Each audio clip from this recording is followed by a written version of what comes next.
Hello everyone, welcome back to the Trumpet Daily. In response to the agreement Western powers made with Iran last week, Israel's finance minister said, "I'm worried not only over the deal, but that we've lost the world's attention." And that's true. Most people just aren't interested. There were a few that criticized the deal right when it happened, the deal between America and Iran. But even there, most of that criticism was fairly restrained. And now, of course, it's been more than a week, and people have moved on. Today, we're going to revisit the Geneva deal and explain how it severely weakens Israel's position in the Middle East.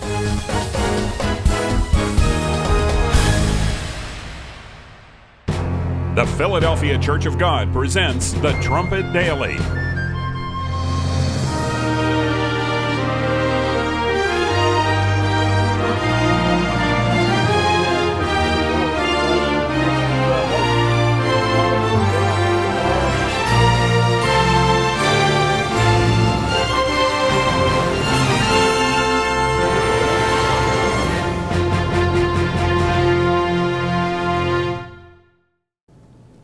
This morning I saw an article that asked the question, where is the outrage over the deal that happened just last week between the United States, Western powers, and Iran? And this article pointed out how that it was a disastrous deal and what it's leading to, and we heard a lot of talk about that 6, 7, 8 days ago. But then, as it generally happens, we move on, and of course, here in America, it's a holiday season, and we soon forget these momentous, earth-shaking events. Over the weekend, Iran's President Hassan Rouhani announced that they were going to build a second nuclear power plant at Bushehr. So they're moving forward. They're increasing their capacity to produce nuclear power, and with it, nuclear weapons, of course. Yesterday, Iran's nuclear chief said that Tehran will never abandon the Arak heavy water reactor. They're never going to abandon that project. And of course, there's been some confusion on that very plant, as you've probably read over the past week. It's the plant that produces plutonium. We wrote about it, or referenced it rather, in the Trumpet Weekly from Friday. This is from the Jerusalem Post, and it says Iran's uncompleted heavy water research reactor near the town of Arak emerged as one of the most important issues in marathon negotiations in Geneva last week that ended early on Sunday with a breakthrough deal. It says much of the final day of negotiations was taken up with the major powers pressing hard for language that would stop Iran from completing the reactor. It says in the deal, Iran agreed that it will not make any further advances of its activities at Arak, language that also covers its two big uranium enrichment plants, Fordow and Natanz. And so there's been dispute over the wording already of this interim agreement. And Iran has come out and said now that we're never going to shut that down. We're never going to roll it back. We've got to press forward. There's nothing that's being dismantled. Rouhani recently said 100% no, we're not going to diminish our right to produce nuclear power. Over the recent weeks and even the months leading up to Geneva, it's interesting how many times Iran and all of its representatives reiterated the fact that they weren't going to change one iota of their capabilities. They kept referring back to that terminology. The government will not give up one iota of its absolute rights on the Iranian nuclear program. The Ayatollah has said we will not step back one iota from our rights on the nuclear program. Not one iota. And then the foreign minister, we will not withdraw one iota. They're not willing to budge an inch. Now, all of this prompted one of the senators in Congress here in the U.S., the chairman of the Senate Foreign Affairs. He said, we're going to roll back some of our sanctions, but they're rolling back nothing. They're not rolling back anything. Here we are, 7, 8 days into it, and the sanctions are already being rolled back, but certainly not the activities of the Iranians. And so the deal is, as we explained to you last week, here the United States agrees to provide relief from the sanctions. And Iran, on the other hand, continues to enrich uranium. It continues to keep its nuclear installations open. It's announcing now that it's going to build another nuclear power plant at Bushehr, and it's continuing to build the centrifuges. So everything continues on. No slowdown at all. Basically, as Prime Minister Netanyahu said last week, or leading up to the deal, it's the deal of a century, looking at it from Iran's perspective. What a deal that they got out of this. But the question that I wanted to pose here today is that if nothing was rolled back, if they said all along not one iota is going to change, what is it exactly that the United States has been working on this past year?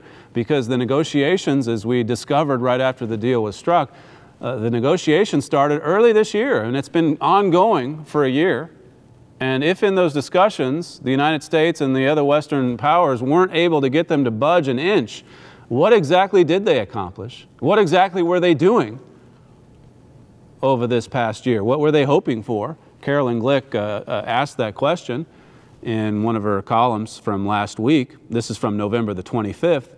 And she writes, over the past year, President Obama has engaged in systematically weakening Israel's position both regionally and in Washington. That's what she says Washington's been doing over the past year. It's not been about curtailing or stopping the Iranian program. It's been about weakening and undermining Israel's position. And I'll refer you to a scripture here in just a moment that shows she's right. She's right about this. She goes on and says, the culmination of this long process, delegitimizing Israel as a warmongering, ungrateful ally, and its supporters as turncoats who are forcing the U.S. to endanger itself for the benefit of the Jewish state, was the administration's hysterical campaign against Israel and its supporters in the lead up to Saturday's signing ceremony in Geneva. Everyone from the White House to Kerry accused Israel and its supporters of trying to force the U.S. to fight an unnecessary war. See, they were criticizing Israel in the lead up to this deal, saying that Israel's the warmonger. Israel's trying to force an unnecessary war. Israel's the aggressor here, not the mullahs, not the ones who want to blow Israel off the map, but Israel. And it's not just the United States that's coming out strong against the little nation of Judah there in the Middle East. This is from the British Foreign Minister, William Hague. This was what he warned on November 25th, last week, the day after the deal was struck. He said, we would discourage, this is the British Foreign Minister, he says, we would discourage anybody in the world, including Israel, from taking any steps that would undermine this agreement, and we will make that very clear to all concerned. He went on and promised that Britain would be on its guard to prevent any state from threatening the Geneva Agreement. Those are strong words. And who are they aimed at? They're aimed directly at Israel. Basically, he's saying, look, it's Iran who needs to be protected here from a preemptive strike.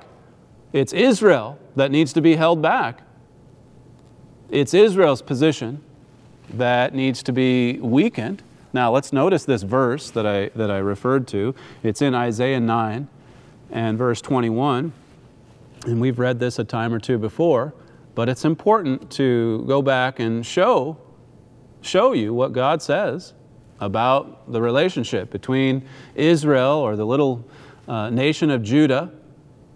Israel, it's called the nation of Israel in the Middle East, and their relationship with Britain and with the United States. Before I read that verse, let me just finish this quote. This is from a column by Carolyn Glick, also from November 28th, just the other day. She says, so too, today, Israel is castigated by President Obama and his supporters in Washington, Europe, and the media as a warmonger for realistically foreseeing the consequences of last weekend's nuclear deal with Iran. It says, even worse, they are portraying Israel as a rogue state that will be subject to punishment if it dares to militarily strike Iran's nuclear installations. I mean, it's Israel who's going to be punished if they launch a preemptive strike. It says, in other words, rather than threatening Iran, the leading state sponsor of terrorism, led by a regime that is pursuing an illicit nuclear weapons program while threatening Israel with annihilation, with military strikes if it refuses to cease and desist from building nuclear weapons, the world powers, she says, are threatening Israel. See, they're threatening the wrong nation. That's how upside down this world today is. They're not threatening the maniacs, the tyrants. Instead, they're threatening the liberal democracy, the lone liberal democracy in the Middle East. Isaiah 9, look at verse 21. It says, Manasseh, Ephraim, Manasseh, and they together shall be against Judah. For all this, his anger is not turned away, but his hand is stretched out still. So we've pointed out before how that you have this infighting among the brothers, right within the brotherhood. These nations that used to be so close and allied together. You have Manasseh and Ephraim going back and forth, but then you have the two of them together going against Judah, which is the little nation of Israel in the Middle East. Let me just read to you what the Jamieson, Fawcett, and Brown commentary says regarding this verse. Referring to Ephraim and Manasseh, the two sons of Joseph, it says, so closely united as to form between them but one tribe, but now about to be rent into factions, thirsting for each other's blood, disunited in all things else, but united together against their brother Judah. On this point, that's where they're in total agreement. If it's against Judah, if it's against Israel. In the New Living Translation, verse 21 there, it says, Manasseh will feed on Ephraim, Ephraim will feed on Manasseh, and both will devour Judah.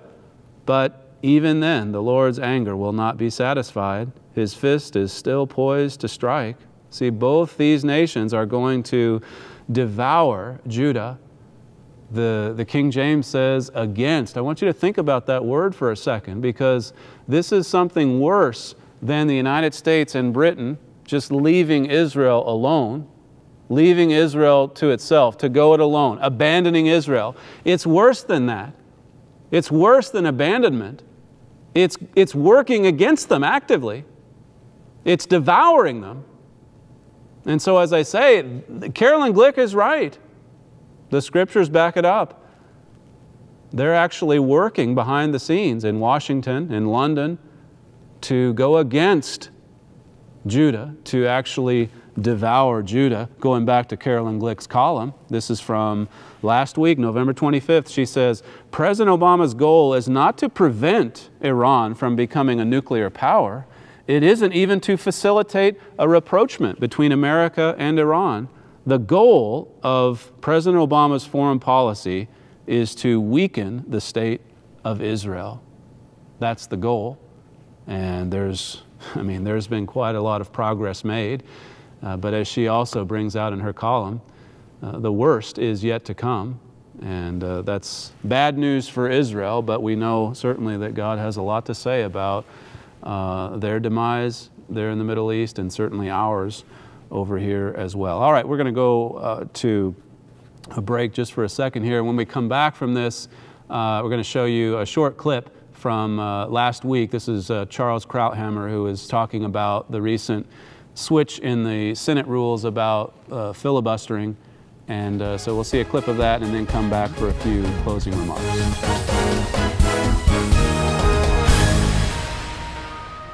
While many in Washington and Tehran are celebrating the agreement with Iran in Geneva last week, others are rightfully skeptical about the New Deal. This week on The Key of David, Gerald Flurry discusses the prophetic significance of this monumental event. Greetings, everyone. The United States and Iran have just concluded a nuclear treaty in Geneva, Switzerland, and it has caused a world sensation. What is it all about? Why is this so sensational to this world? If you look at the U.S. political scene. The Democrats are divided on this issue. The Republicans are divided on this issue. And you see all kinds of division. So what is the solution to all of this? And what does all of this mean? If you talk to people, they will give you their views, and they'll usually be very emotional, quite emotional, strong views about this issue. But of all those views that are discussed, nobody really that I notice on the political scene would ever ask, well, what is God's view of this? What do you suppose God's view would be?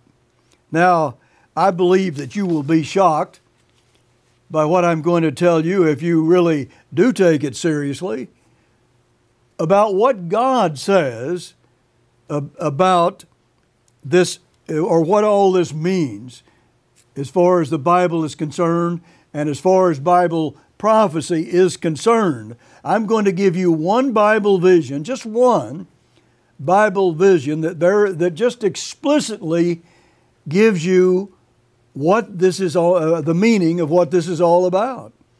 All we have to do is put it in that context, and we know what is happening and what did happen in Geneva and what is going to happen after Geneva. Be sure to watch The Key of David this weekend as Gerald Flurry explains God's view of the Geneva nuclear agreement. Check local listings for a station near you, or watch the program at thetrumpet.com. Right now, is there an outbreak of lawlessness in Washington, D.C.? Our next guest says absolutely yes. Charles Krautheim, author of All Things That Matter, joins us, and I just read your book. It's fabulous, by the way. Thank you. What do you mean by lawlessness in D.C.? Well, I mean, I'm talking about how the administration, particularly the president, seems to think that he has the right to change duly passed statutes on his own, or to suspend whole parts of laws on his own. I mean, the Constitution is pretty clear. The president executes the law, and the Congress passes the laws. So, for example, a few months ago, Obama decided that he wanted to postpone the employer mandate of his own law of Obamacare. You're not allowed to do that. You've got to change the law in Congress if you want to do it. And he did it, without hesitation. A year ago, he did some recess appointments you're allowed to do if the Senate isn't in session. The problem was the Senate was in session, and the courts have so ruled. This is a very cavalier attitude. But the worst part was what happened a couple of weeks ago, when the president was really stung by the fact that there were all these cancellations of insurance policies. So you remember he held a press conference a couple of weeks ago, and he told the insurers to reinstate the policies. There's only one problem with that. The policies were canceled because under Obama's own health care law, it is illegal to issue a policy after the year 2013 unless it contains these minimal requirements, these 10 elements that it has to have, for example, maternity care and all other stuff. So if you had a policy that was canceled, it's because it did not satisfy the minimum. So there's no way that an insurer can reinstate a law because it would be illegal to do it. So Obama's own law is something that he ignores, and he encourages insurers and state insurance commissioners to allow to be violated. And the way he's been doing this, it's sort of the cavalier attitude I find absolutely astonishing. You talk about lawlessness, and then you mention the fact that the president appeared stunned when millions of Americans started seeing their health care policies canceled because of the health care law he put into place. Could it also be panic? Well, I think absolutely. I think they didn't sort of see any of this coming, although it's quite remarkable how you could have missed that. After all, the idea of this health care law is to increase radically the number of people with health insurance, and instead we get almost no one receiving health insurance, and we get 5 million Americans losing health insurance. So absolutely. And it was also one other thing. It was a matter of deception. It's the way he had sold the bill, promised the bill, and told Americans, if you like your insurance, you keep it. And then he added the fatal word, period, which meant no caveats, no exceptions, no argument, and no curlicues around here. And of course, that turned out to be false. And that's why his numbers have cratered. I was just going to say, and we've seen his job approval ratings tick down, and that disapproval, I mean, well above 50%, what people think of the job the president's doing. Before I let you go, though, Charles, overall, I mean, not just this White House, we have seen abuses of policy and of power. Do you think this is on the rise inside the Beltway? I think it is, because I think there's so much hostility between the parties that the one party in power is willing to overlook all kinds of illegalities, all kinds of violation of constitutional norms, if it satisfies their political interest, if it advances their agenda. And I'm just shocked the way Democrats are allowing all this to happen. And the reason is, one day the other guys are going to be in power, and Democrats will rue the day when they allowed all this. And as you point out in your book, you've had a lot of experience in this. It's karma. That was Charles Krauthammer in a recent interview on Fox News, where he was talking about the filibuster rules and the recent change that the Senate Democrats made to basically give them more power and to make it easier for the president to appoint judges and such. He wrote an article similar to some of those comments he made there in that clip that ran just last week, the title being "An Outbreak of Lawlessness." Now, you might remember from a couple of weeks ago, I believe we posted it November the 18th, the spirit of lawlessness in Washington. And if you'd like to go back and review that program, you can see it at thetrumpet.com, or you can find it at the YouTube channel, the Trumpet Daily YouTube channel, The Spirit of Lawlessness in Washington. His piece, Krauthammer's piece, is titled "An Outbreak of Lawlessness." And he writes on Friday, "This was a disgraceful violation," speaking of that rule change, a disgraceful violation of more than 2 centuries of precedent. If a bare majority can change the fundamental rules that govern an institution, then there are no rules. Senate rules today are whatever the majority decides they are that morning." He writes, "What distinguishes an institution from a flash mob is that its rules endure. They can be changed, of course, but only by significant supermajorities. That's why constitutional changes require 2/3 of both houses plus 3/4 of the states." He said if we could make constitutional changes by majority vote, there would be no Constitution. And as of today, he writes, the Senate effectively has no rules. Now, we just posted an article today, Senate nuclear option undermines the rule of law. It does undermine the rules, as he explains there very clearly in that column from Friday. And we wrote about it and posted an article on that very subject today. So make sure you go and read that, and I'll just refer you back to America Under Attack, which is the booklet that we promoted in that Spirit of Lawlessness program. Tomorrow, I just want to tell you before we conclude that we're hoping to develop a subject on just the ever-expanding size of the federal government here in the United States, and also look at that comment that we referred you to back a few weeks ago from Congressman Lankford, who said that the thinking in Washington today in the White House is that we can proceed with all of this debt accumulation because we see them as sustainable. It's something that we can continue to expand the debt, and we can continue on. Sustainable deficits, they call it. So we'll look at that a little bit more closely tomorrow. In the meantime, again, referring you back to the article we posted today on the rule of law. And then, of course, the Trumpet Weekly. I quoted from it at the start of the program. Comes out every Friday. It's a news digest that basically collects all of the most important stories from the week and delivers it to you to your email box so that you can be informed as to what's happening and as to what's truly significant in the world today. So we thank you for joining us today, and until next time, this is Stephen Flory with the Trumpet Daily.